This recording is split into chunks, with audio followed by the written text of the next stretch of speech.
Inilah rekaman video saat dua joki balap liar beradu ketangkasan di jalur lintasan Kemuning, Busung Biu, Beleleng, Bali. Dua joki trek-trekan ini memacu kendaraan sangat kencang dari start di Desa Pupuan dan finish di Desa Puncak Sari. Namun naas saat menjelang finish, kedua joki berinisial IMA DRA dan I Gede HM bersenggolan. Akibat senggolan tersebut, sang joki tidak bisa mengendalikan kendaraannya dan menabrak penonton yang berada di pinggir jalan. Video balap liar ini pun viral di media sosial. Kasih Humas Polres Buleleng AKP Gede Dharma Diatmika mengatakan kejadian balap liar terjadi pada Jumat sore. Ada dua korban dalam peristiwa tersebut. Satu orang mengalami luka cukup berat dan ditangani di RSUD Buleleng, sementara satu orang lagi mengalami luka lecet. Sampai di perbatasan Busung Biu terjadi senggolan. Senggolan, kemudian kedua motor ini terjadilah suatu kecelakaan. Dari Buleleng, Bali, Pande iNews melaporkan.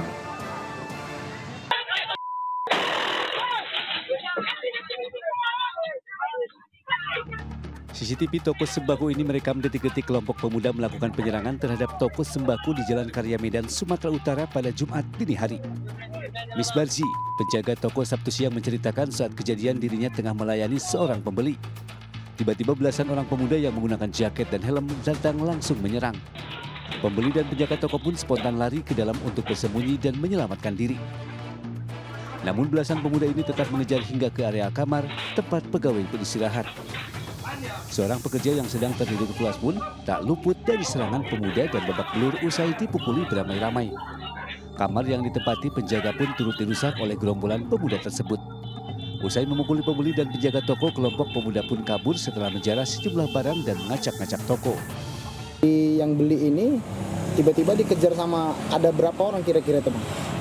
Kira kalau yang masuk ke dalam 17 lebih, Pak. Nggak tahu pula kalau ada yang ngomong kan, berisik kali kan orang itu teriak-teriak. Akibat peristiwa ini, korban mengalami luka lebam di bagian mata dan bengkak di bagian kepala. Korban sudah divisum dan membuat laporan di Polsek Medan Barat. Sementara toko mengalami kerugian jutaan rupiah akibat penjarahan. Dari Medan, Sumatera Utara, Ahmad Ridwan Nasution, iNews melaporkan. Duel antara sopir angkot dengan terduga pelaku begal ini terjadi di kawasan Kampung Rambutan, Ciracas, Jakarta Timur.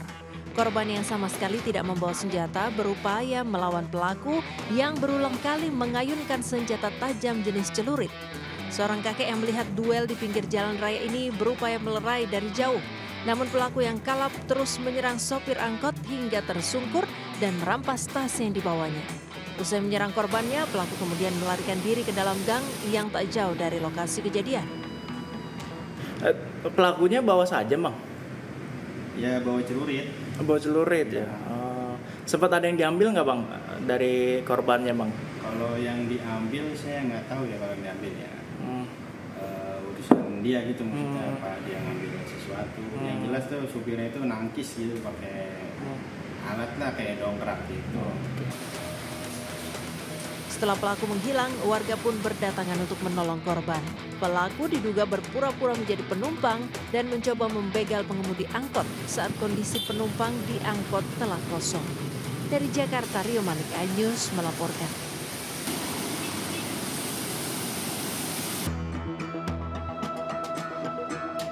Satreskrim Polres Tangerang Selatan akhirnya menangkap pelaku pencurian uang puluhan juta rupiah di SPBU di Bintaro beberapa waktu lalu.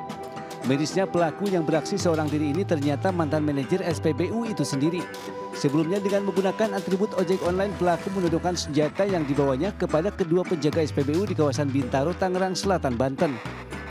Berhasil menyandra penjaga SPBU, pelaku kemudian mengambil uang hasil penjualan bensin senilai 50 juta rupiah dan kabur. Tak butuh waktu lama, polisi bergerak cepat berhasil mengamankan pelaku bernama Imam Akbar yang tak lain adalah mantan manajer SPBU itu sendiri beserta sejumlah barang bukti uang tunai dan senjata yang digunakan. Kapolres Tangerang Selatan AKBP Victor Ingkirawang mengatakan dari hasil penyelidikan senjata api yang digunakan pelaku merupakan sebuah korek api. Victor menambahkan pelaku terpaksa melakukan pencurian karena terjerat pinjaman online. Diduga oleh korban merupakan senjata api saat itu telah kami identifikasi adalah merupakan sejenis korek api Sementara itu, guna mempertanggungjawabkan perbuatannya, pelaku dijerat dengan pasal 365 KUHP atas tindak pidana pencurian dengan pemberatan dengan ancaman hukuman 12 tahun penjara. Dari Tangerang Selatan, Banten, Nunung Purnomo, iNews melaporkan.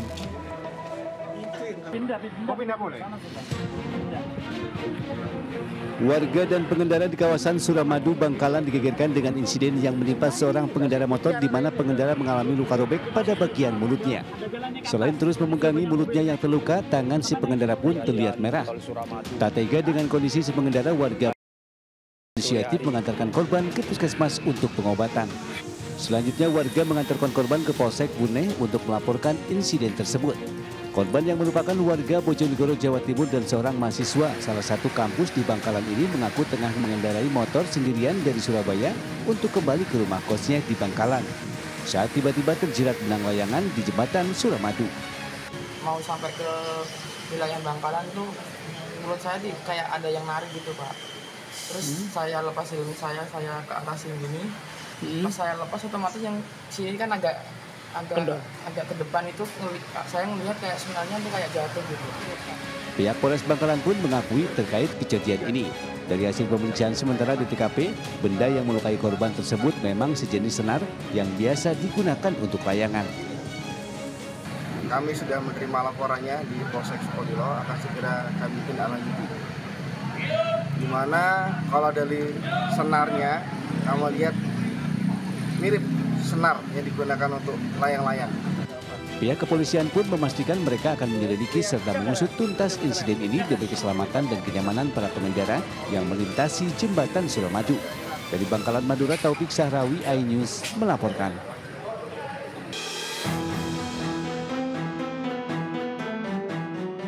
TNI AL bersama warga membongkar pagar laut yang membentang sepanjang 30 km lebih di Tanjung Pasir, Tangerang, Banten. Upaya pembongkaran ini dilakukan secara bersama-sama dengan melibatkan sekitar 600 orang.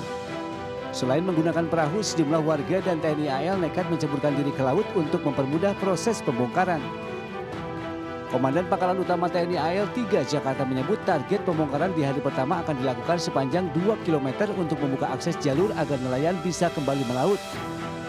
Rencananya proses pembongkaran akan rampung dalam kurun waktu 10 hari tergantung kondisi cuaca. Menurut Komandan Pangkalan Utama TNI AL 3 Jakarta, pembongkaran ini sesuai dengan perintah dari Presiden Prabowo Subianto. Kami hadir di sini atas perintah dari Presiden Republik Indonesia melalui Kepala Staf Angkatan Laut, ya, untuk membuka akses terutamanya, ya, bagi para nelayan yang akan melaut. Kemudian material-material yang akan kita gunakan selama cuaca masih memungkinkan untuk mempermudah, sebenarnya kita bisa memakai takbut. Tapi dari hasil survei yang kita laksanakan, ya, selama kedalaman kurang dari 3 meter, takbut itu tidak bisa kita laksanakan. Dari Kabupaten Tangerang, Banten, Salam Rahmadi, Rizky Iqbal, Laksana, iNews melaporkan.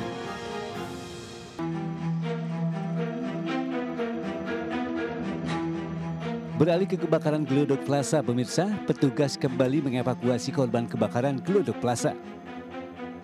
Satu jenazah ditemukan dalam kondisi sudah tidak utuh lagi dan langsung dibawa ke rumah sakit Polri.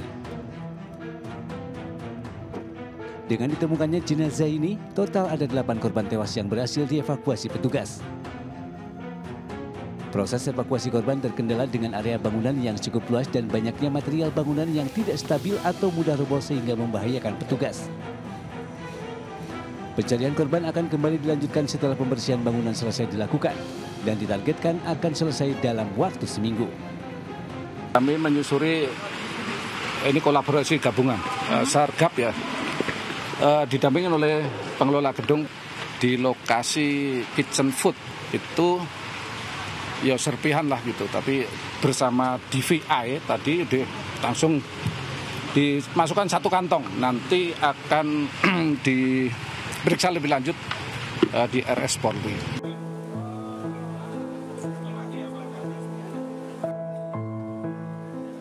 Kebakaran Glodok Plaza sendiri sudah menelan sejumlah korban jiwa.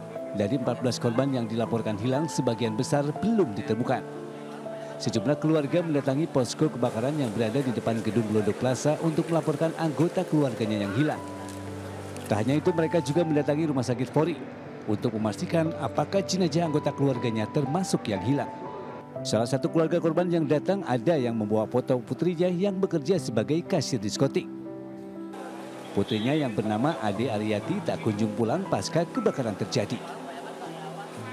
Dari sini atau sebagai pengunjung itu, Pak? Iya, kerja. Kasir. Sebagai kasir. Kalau sama saya sih, apa itu WA-an jam 3-an. Enggak ada. Karena HP-nya juga udah ini udah dibilang itu namanya juga. Atas nama siapa? Ade. Dari Jakarta, Tim Liputan iNews melaporkan. Hati-hati. Momen menegangkan terjadi saat petugas pemadam kebakaran dan tim SAR gabungan menyusuri ruangan di gedung Glodok Plaza yang telah luluh lantak dilalap si jago merah. Penyusuran ini dilakukan setelah petugas yakin tidak ada lagi titik api yang menyala di dalam gedung. Ya, ini akses masuk dari tangga darurat. Yang ke lantai 8 masih ada menaik ke lantai 9. Meski penyusuran dilakukan saat siang hari, namun suasana mencekam langsung terasa. Gelapnya ruangan membuat suasana terasa seperti malam hari. Banyaknya rangka besi yang berjatuhan di dalam gedung menggambarkan betapa dahsyatnya api yang berkobar. Besi baja setebal ini masih. Selain rangka besi yang berserakan, sisa-sisa material yang terbakar pun masih terlihat menumpuk dan berserakan di dalam gedung. Saat melakukan penyisiran, petugas pemadam kembali menemukan bagian tubuh korban kebakaran di lantai 8 ruang makan diskotik Tiara Glodok Plaza. Bagian tubuh korban ini selanjutnya dimasukkan ke kantong jenazah untuk dibawa ke Rumah Sakit Polri Kramat Jati. Dari Jakarta, Miftahul Gani, iNews melaporkan. Coba fitur dengarkan berita di News Plus aplikasi RCTI Plus.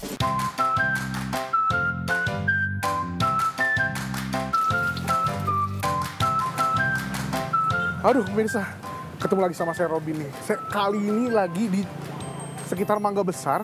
Terus radar pencari makan saya tuh menginformasikan kalau di sini ada makanan legendaris yang enak banget. Tapi itu tempatnya di gang-gang gitu.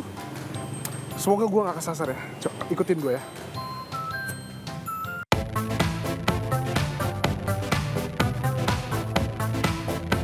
Kayaknya radarnya berhenti di sini dan kayaknya makanan legendarisnya tuh berupa pempek. Tepatnya pempek Oke Palembang Losevan 2. Wah, semakin penasaran nih. Kira-kira pempek Palembang seperti apa yang legendaris? Yuk ikut kita masuk yuk. Wah, akhirnya tempatnya ketemu juga. Ini ada beberapa pempek yang saya lihat cukup menarik. Ada keriting, ada yang bulat-bulat, ada yang panjang-panjang, ada yang isi telur.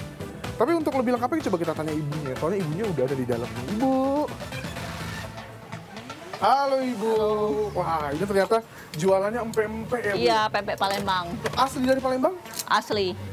Tapi bikinnya di sini. Oh, asli Palembang bikin sini. Iya, karena kebanyakan juga ada yang asli Palembang kirim nih Bu dari sana. Ternyata enggak. Ini Ibu bikin sendiri. Oke, berarti yang legendaris di pempek ini apa Ibu? Sampai orang banyak banget pengen datang ke sini. Lenggang panggang. Lenggang panggang? Iya. Tapi pempek yang biasanya ada? Ada. Kapal selam. Bahan dasarnya sudah pasti dari ikan tenggiri dong? Tenggiri, iya. Oh, bagus kalau gitu. Tadi lenggang panggang apa ya Bu? Saya penasaran deh. Itu pempek tapi diapain ya? Pempek mentah, pakai telur bebek, dipanggang. Oh, dipanggang. Wah, pakai daun. Saya boleh kayak gini. yang satu, saya boleh mau. Kalau bisa semuanya menunya saya mau sama pempek lenggangnya, termasuk yang kuah-kuah kan katanya juga ada nih, tekwan ya? Tekwan kayak gini. Oke. Ini yang kecil-kecil. Itu juga boleh. Berarti kalau model begini. Satu paket semua Bu ya? Iya, nih. Model satu piring, ini satu piring. Wah, banyak-banyak. Berarti beragam. Saya boleh pesan semua menu sama menu mana Bu? Yang identik banget apa nih? Es kacang merah. Es kacang merah. Boleh deh satu. Semua menunya, sama yang berkuah-kuah, sama yang panggang, yang spesial, sama minumnya es kacang merah.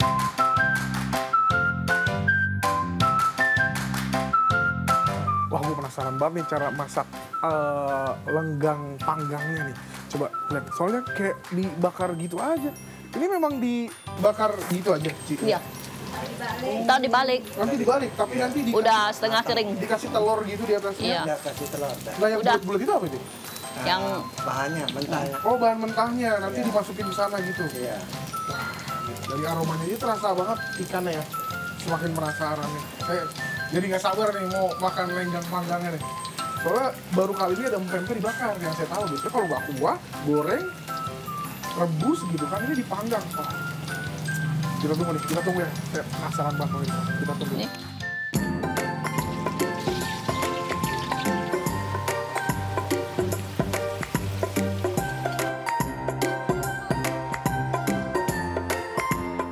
Oke, saya sudah siap di meja kebesaran saya dan semua pempeknya beragam jenis dari bakar, goreng, rebus, kuah sudah tersedia. Penasaran mana yang pertama kali saya coba? Saya akan coba yang spesial. Katanya ini dibuat tadi dibakar pemirsa ya. Dibakar, dibolak, dibalik, dibolak, dibalik. Saya semakin penasaran dengan rasanya. Pakai tangan kali ya. Penasaran? Yuk, makan yuk!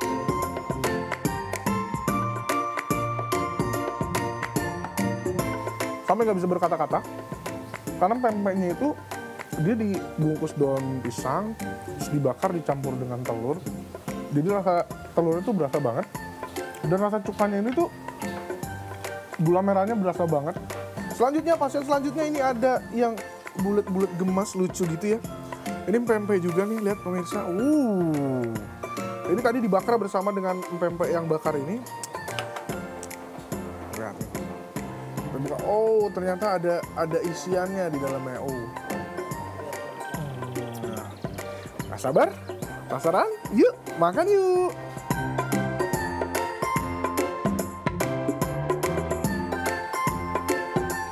Jadi berasa ada smoky-smoky-nya gitu nih karena dibakar nih. Kalau digoreng kan biasanya crispy ya. Manit, mantap. Goreng, bakar, enak banget. Aku geser. Ini pempek yang pada umumnya ya, dia ada telur di dalamnya. Bisa dilihat tuh. Telurnya bukan telur-teluran ya. Biasanya kan kalau pempek ini telur cuma sekedar kuning aja gitu, yang penting dinilai telur. Tapi ini beneran telur. Dan pempeknya aromanya ikannya berasa. Mari kita coba.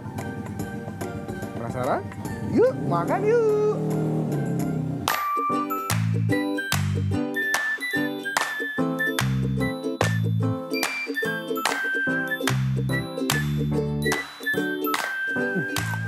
Enak. Lihat pemirsa, lengkap banget. Ini tuh ada isi tahunya, ada minyak, kuahnya juga bening.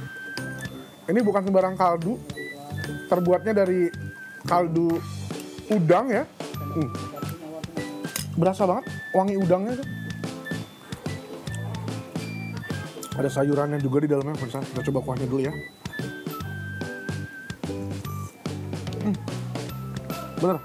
Beneran udang, bukan pakai bubuk kaldu ya. Ini tuh udangnya berasa banget.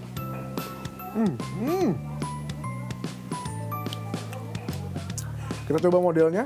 Wah, ternyata isinya tahu ya. Ini kan tadi pempek yang digoreng, dibakar, dan yang ini direbus.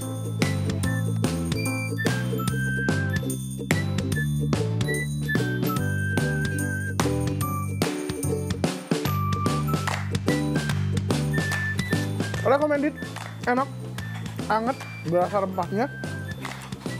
Kaldu jamurnya nggak main-main, asli jamur kayaknya tuh. Ada jamur, ada udang, kayaknya tuh di blender untuk jadiin kaldu deh kayaknya. Kita coba enak selanjutnya ya. Wah, ini yang lebih kecil, warnanya putih-putih, ya kan? Tuh. Wah, beda, ini tadi ada isinya nih, kayaknya kayak model bakso, tapi dimodelin kayak gini ya. Tuh kenyal-kenyal tuh, bulet-bulet, berantakan. Kita coba.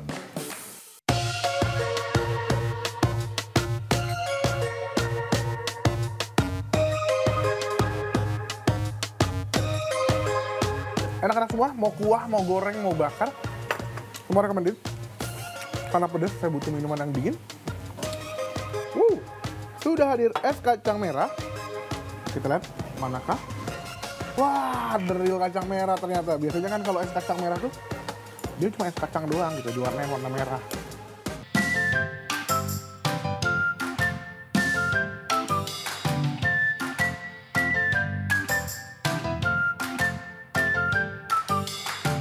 Manisnya nggak berlebihan ya, nggak begitu kayak pahit di mulut enggak. Enak kacang merah. Cocok untuk menutup makanan ini semua karena udah makanan-makanan yang asin pedes ditutup sama makanan yang manis dan dingin dan seger banget. Enak, rekomendasi banget. Buat pemirsa yang penasaran boleh datang ke Jalan Lesupan 2. PMP ini tuh bukanya dari jam 11 siang sampai jam 8 malam. Harus datang, wajib datang karena enak banget. Saya mungkin akan datang ke sini tanpa teman-teman saya biar pada nggak buka. Oke, saya lanjut makan dulu. Yuk makan yuk.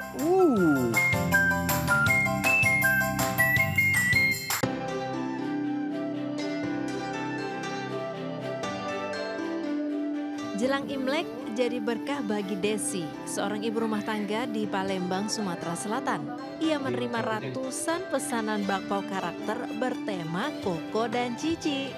Biasanya Desi membuat bekal sekolah bakpao karakter. Khusus musim Imlek, ia membuat bakpao bertema Imlek.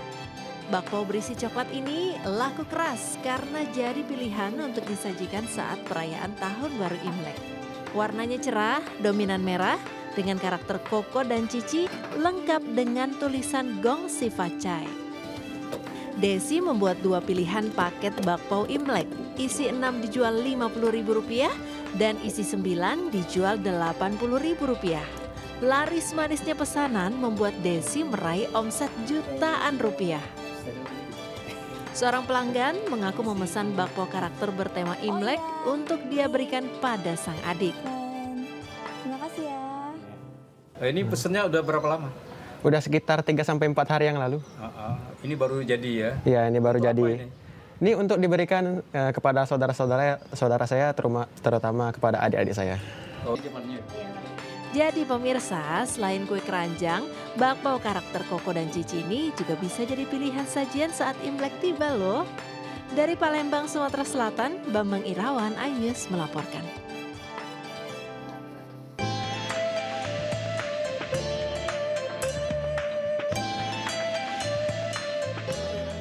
Jelang perayaan Tahun Baru Imlek 2025, perajin barongsai di Sidoarjo, Jawa Timur mulai kebanjiran order. Dibanding tahun sebelumnya, pesanan barongsai tahun ini naik lebih dari 100% atau naik 2 kali lipat. Julius Setiawan, perajin barongsai di Sidoarjo mengaku sedang mengerjakan puluhan pesanan yang datang dari berbagai kota di Jawa Timur. Di antaranya liong naga sepanjang 20 meter hingga pernak-pernik aksesoris untuk tarian barongsai. Harga pembuatan liong naga sepanjang 20 meter 8 hingga 12 juta rupiah. Sedangkan satu set barongsai 4-5 juta rupiah. Harga yang wajar untuk waktu pembuatan barongsai selama 3 hingga 4 minggu. Apalagi sejumlah ornamennya masih harus diimpor. Di antaranya mata cembung barongsai yang diimpor dari Cina, serta bulu liang-liong dari bulu domba. Kalau tahun ini banyak barongsai, liang-liongnya cuma 2 pemesan saja. Untuk dibutuhkan waktu berapa sih pembuatan atau perbaikan ini? Kalau untuk liang-liong itu sekitar 2 bulan, karena badannya yang panjang itu. Kalau barongsai paling lama 1 bulan. Usaha merajin barongsai turun-temurun yang telah dibangun oleh keluarga Julius menjadi salah satu warisan budaya yang tetap ia jaga hingga kini. Dari Sidoarjo, Jawa Timur, Pramono Putra, iNews melaporkan.